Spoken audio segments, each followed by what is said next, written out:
नमस्कार. राज्य शासनाच्या मराठी भाषा विभागातर्फे आयोजित विश्व मराठी संमेलन 2026 च्या उद्घाटनाप्रसंगी उपस्थित असलेले आपल्या सर्वांचे लाडके मुख्यमंत्री श्री देवेंद्रजी फडणवीस, सन्माननीय छगनरावजी भुजबळ साहेब, सन्माननीय गिरीशजी महाजन साहेब, या कार्यक्रमाचे आयोजक आणि मंत्री उदय सामंत साहेब, तसेच पुरस्कारकर्ती मधु मंगेश कर्णिक, खासदार राजभाऊ बाजे, खासदार शोभाताई बच्छाव, आमदार माणिकराव कोकाटे, देवयानी फरांदे, सीमाताई दिते, किशोर दराडे, तसेच भालचंद्र नेमाडे, मारुती बाबा कुरेकर, श्रीमती हिमगौरी आहेर, विलास शिंदे, नितीन ठाकरे, सर्वच पुरस्कार प्राप्त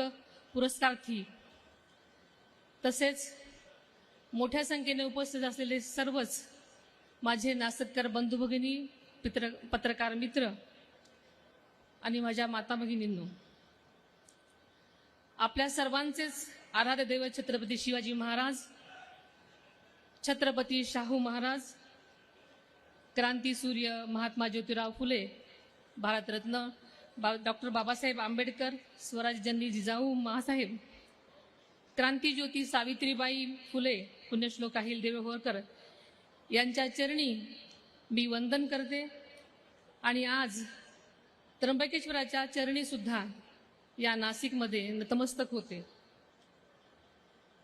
आज राज्याच्या मराठी भाषा विभागाने आयोजित केलेल्या या 4थ्या विश्व मराठी संमेलनासाठी महाराष्ट्राच्या आध्यात्मिक राजधानीमध्ये म्हणजेच नाशिकच्या या पुण्यभूमीत उपस्थित सर्वांचंच मी मनापासून स्वागत करते. आपल्या सर्वांना आजच्या मराठी भाषा दिनाच्या शुभेच्छाही देते. ज्यांच्या जयंतीनिमित्त आपण मराठी भाषा दिन साजरा करतो त्या कविवर्य कुसुमाग्रज तथा तात्यासाहेबांना स्मृतींना वंदन करते. माझ्या माहितीप्रमाणे हे आजचं 4थं विश्व संमेलन. नाशिकची ही भूमी म्हणजे कविश्रेष्ठ कुसुमाग्रजांच्या पदस्पर्शाने पावन झालेली भूमी आहे, आपल्या सगळ्यांनाच माहिती आहे. त्यांनी घातलेली साद आजही मराठी मनात रुंजी घालते आहे. उत्तर महाराष्ट्राची ही भूमी संतांची, कवींची, विचारवंतांची आहे. इथल्या मातीत जन्मलेल्या बहिणाबाई चौधरींनी आपल्या ओव्यांमधून मराठी जगण्याचा गंध दिला. जगाला प्रेम अर्पावे अशी शिकवण देणाऱ्या साने गुरुजींची ही कर्मभूमी आहे. त्र्यंबकेश्वराच्या या पवित्र सानिध्यात इथं सिंहस्थ कुंभमेळा भरणार आहे, पण त्याआधीच आज इथे मराठी भाषेचा हा भव्य कुंभमेळा भरलेला आहे. त्यानिमित्तानं राज्यासह देशातील, परदेशातील लेखक, कवी, प्रकाशक, अभ्यासक आणि मराठी साहित्यप्रेमी मोठ्या संख्येने इथं जमलेले आहेत. या संमेलनाच्या निमित्तानं ज्ञानपीठ पुरस्कार विजेते श्री भालचंद्र नेमाडे सर, ज्येष्ठ साहित्यिक श्री युनिवास कुलकर्णी साहेब, गुरुवर्य मारुती बुवा कुरेकर, दिलीप धोंडगे, विनोद कुलकर्णी या दिग्गजांसह इचलकरंजीचे आपटे वाचन मंदिर, कर्नाटक राज्य मराठी साहित्य परिषद कलबुर्गी, नांदेडचे निर्मल प्रकाशन सारख्या संस्थांचा आज तास सन्मान केला गेला. तसेच स्वर्गीय यशवंतराव चव्हाण राज्य वाङ्मय पुरस्काराचं वितरणही इथे करण्यात येणार आहे. ही आपल्यासाठी सगळ्यांसाठीच अभिमानाची बाब आहे. मी या सर्व सन्मान मूर्तीचं, गौरव मूर्तीचं मनापासून अभिनंदन करते. नवमहाराष्ट्राचे शिल्पकार यशवंतराव चव्हाण साहेबांची नाशिकशी विशेष ऋणानुबंध होते. इथूनच ते लोकसभेवर बिनविरोध निवडून गेलेले होते. आदरणीय चव्हाण साहेबांनी साहित्य, संस्कृती आणि भाषिक अस्मितेला एक वेगळ्याच प्रकारचं बळ दिलं आणि हे आपण कधीही विसरू शकत नाही.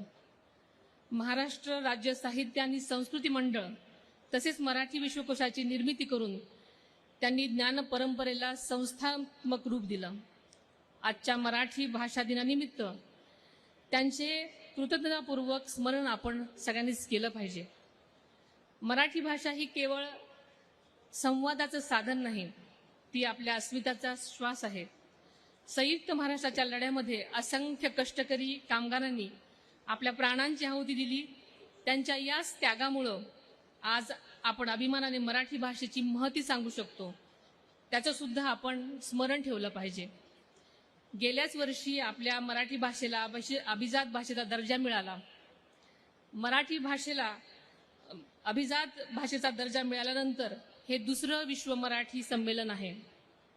मराठीला अभिजात भाषेचा दर्जा देऊन मराठीचा गौरव वाढवल्याबद्दल आपले प्रधानमंत्री नरेंद्र मोदी साहेब आणि मुख्यमंत्री देवेंद्रजी फडणवीस साहेबांचे मी मनापासून आभार मानते आणि राज्यातल्या 13 कोटी जनतेच्या वतीने सुद्धा धन्यवाद देते.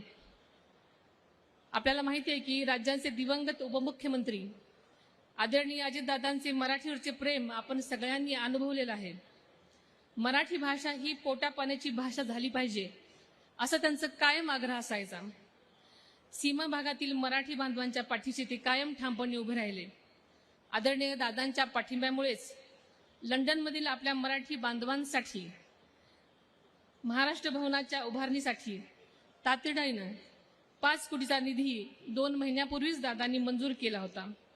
मराठी भाषेच्या प्रसारासाठी सार्वजनिक ग्रंथालयांना अनुदान वाढवून देण्यात आलं आहे. मराठी भाषेच्या संवर्धनासाठी सुद्धा त्यांनी अर्थसंकल्पामध्ये कायमच भरीव तरतूद केलेली असायची. त्यांच्या या विचारांना पुढे नेण्याचा आम्हा सगळ्यांचाच निर्धार आहे. आपल्याला माहिती आहे की आजचं युग हे डिजिटल युग आहे. कृत्रिम बुद्धिमत्ता, तंत्रज्ञान आणि जागतिकीकरण या सगळ्यांच्या बदलांच्या वावटळीतही मराठीचा गोडवा, तिची परंपरा, तिची साहित्य संपदा अजूनही तितकीच शाश्वत आहे आणि सशक्त आहे. पण आपली जबाबदारी अधिक मोठी आहे.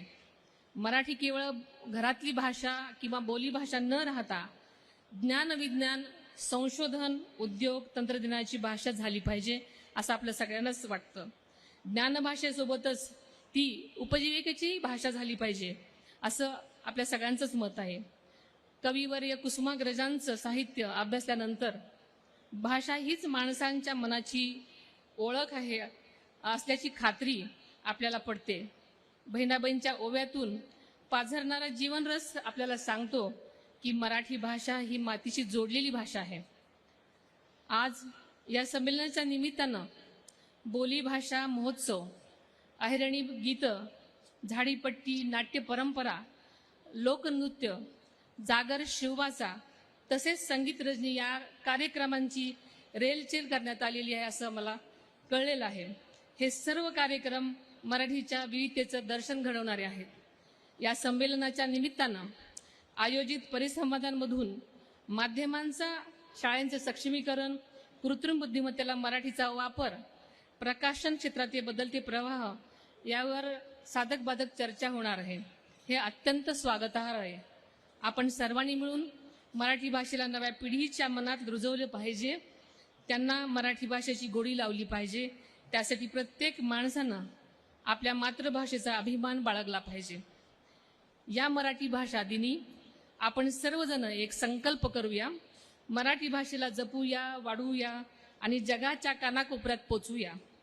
आपण सर्वांना परत एकदा मराठी गौरव भाषा दिनाच्या मनापासून शुभेच्छा देते आणि मला या अत्यंत चांगल्या कार्यक्रमाला बोलवल्याबद्दल आयोजकांचे आभार मानते आणि इथेच थांबते.